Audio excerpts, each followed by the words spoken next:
Good morning everyone.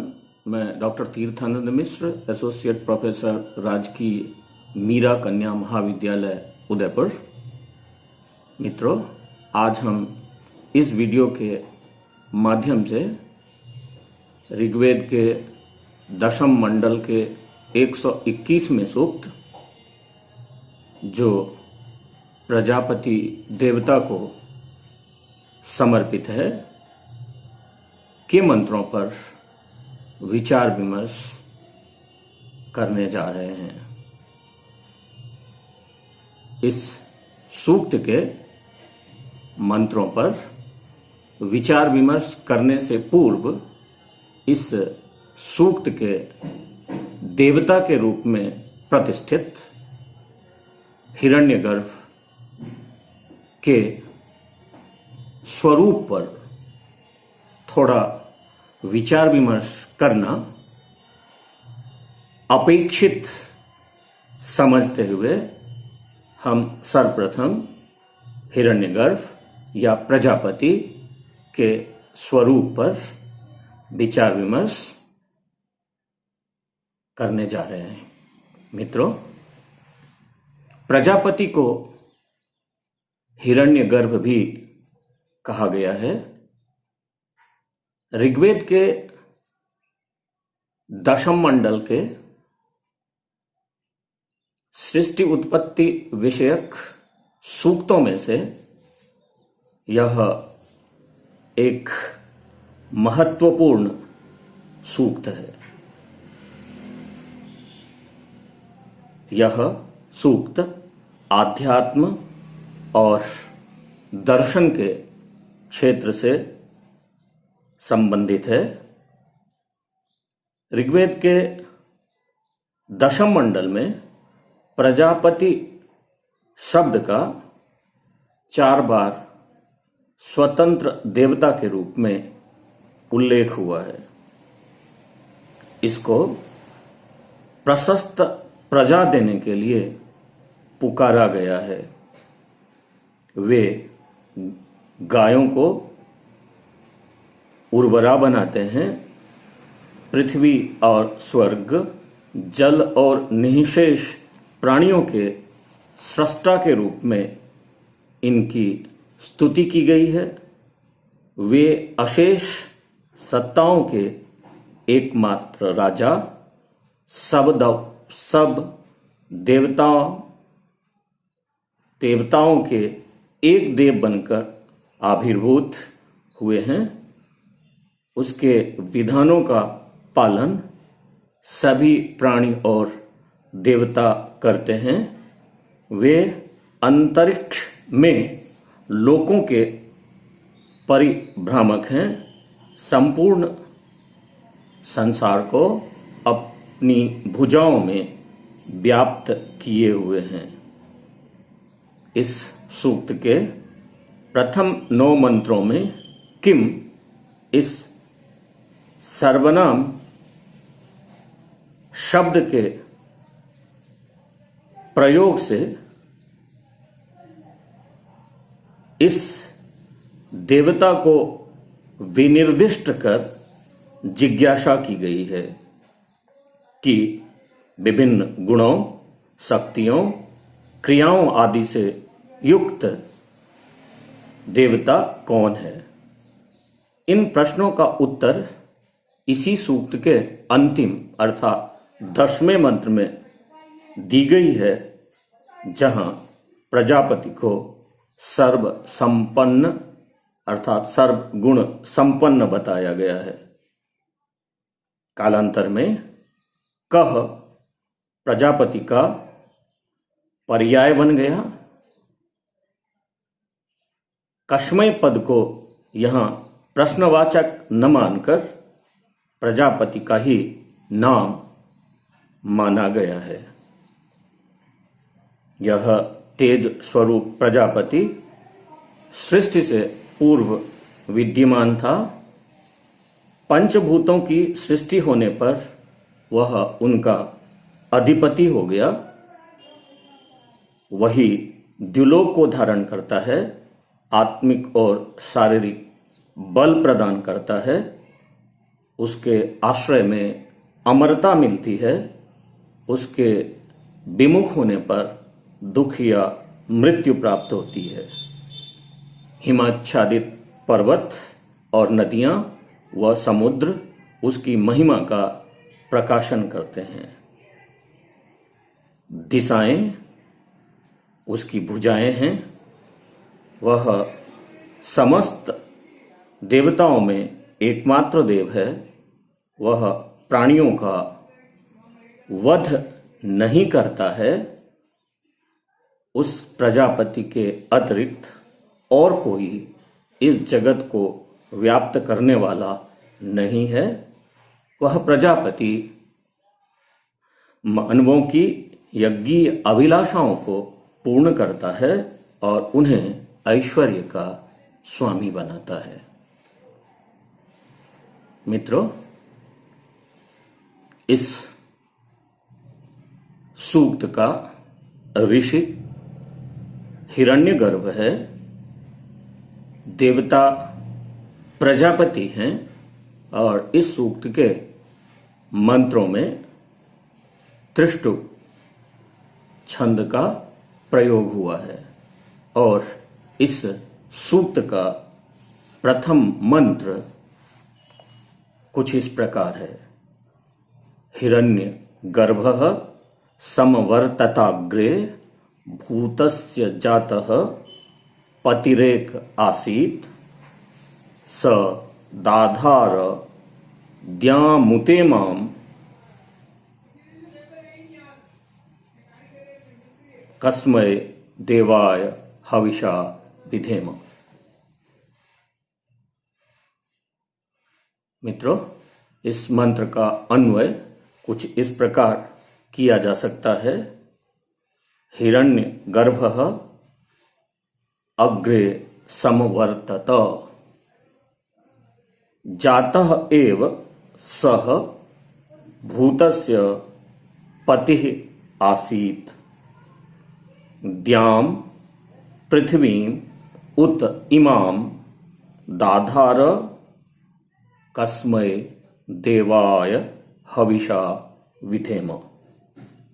मित्रों, इस मंत्र का अर्थ करने हेतु हम सर्वप्रथम इस मंत्र के अंतिम चरण अर्थात चतुर्थ चरण पर जब दृष्टिपात करते हैं तो हमें वहां कस्मै देवाय हविषा विधेम यह वाक्य प्राप्त होता है, जहां कस्मै से तात्पर्य किसके लिए, देवाय से तात्पर्य देवता के लिए और हविषा से तात्पर्य हवि सामग्री से और विधेम से तात्पर्य परिचर्या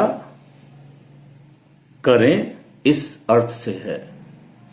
अतः कस्मै देवाय हविषा विधेम इस वाक्य का अर्थ किस देवता के लिए हवि सामग्री प्रदान करें इस अर्थ से है।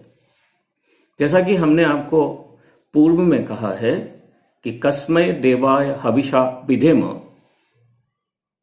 इस वाक्य का प्रयोग इस सूक्त के अंतिम मंत्र को छोड़कर सभी मंत्रों के चतुर्थ चरण में हुआ है। तो हमारे लिए अर्थ करना और आवश्यक हो जाता है, क्योंकि किसी भी मंत्र का अर्थ करने हेतु हमें केवल उस मंत्र के 3 पादों पर ही विचार करना होगा और उन 3 पादों के अर्थों को चौथे पाद के अर्थ के साथ अगर हम जोड़ देंगे तो हमारे सामने में उस मंत्र का अर्थ स्पष्ट हो जाएगा।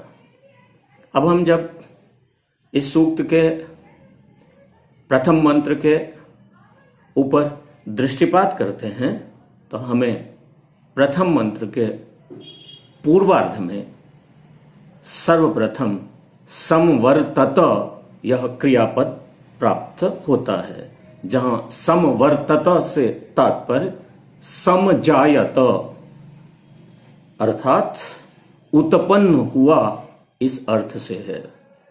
तो प्रश्न उठता है कि कौन उत्पन्न हुआ? तो मित्रों, इसके लिए इसी मंत्र के पूर्वार्ध में हिरण्यगर्भः इस पद का प्रयोग दृष्टिगत होता है, जहां हिरण्यगर्भ से तात्पर्य प्रजापति से है। अब इस हिरण्यगर्भ को अगर हम समवर्तता के साथ अन्वित करेंगे तो अन्वय होगा हिरण्यगर्भ संवर्तत, अर्थात हिरण्यगर्भ या प्रजापति उत्पन्न हुआ। अब यही एक पद का प्रयोग है अग्रे। अग्रे इस पद का तात्पर्य होगा सर्वप्रथमम, अर्थात सर्वप्रथम। अब इसको भी हम संवर्तता के साथ जोड़ेंगे तो अन्वय होगा हिरण्यगर्भः अग्रे समवर्तत, अर्थात हिरण्यगर्भ सर्वप्रथम उत्पन्न हुआ। पुनः इस मंत्र के उत्तरार्ध के उत्तर भाग में जातः यह कृदंत पद प्राप्त होता है। जातः जन धातु से क्त प्रत्ययांत रूप है, जहां जातः से तात्पर्य होगा उत्पन्न होकर या उत्पन्न होते ही। पुनः एकह पद का प्रयोग हुआ है। एकह का तात्पर्य होगा अद्वितीय। तो जातः एकह, इन दो पदों का अर्थ होगा उत्पन्न होते हुए ही जिस अद्वितीय ने भूतस्य, भूतस्य का अर्थ होगा प्राणिनः, प्राणियों का, पतिः इत्युक्ते स्वामी, आसीत मतलब हुआ। अब इनको एक साथ जोड़ देंगे तो अन्वय होगा जातः एकः सः भूतस्य पतिः आसीत, अर्थात उत्पन्न होते ही उस अद्वितीय ने अपने आप को समस्त प्राणियों का स्वामी बना लिया। फिर जब हम इस मंत्र के उत्तरार्ध पर दृष्टिपात करते हैं तो तीसरे चरण में हमें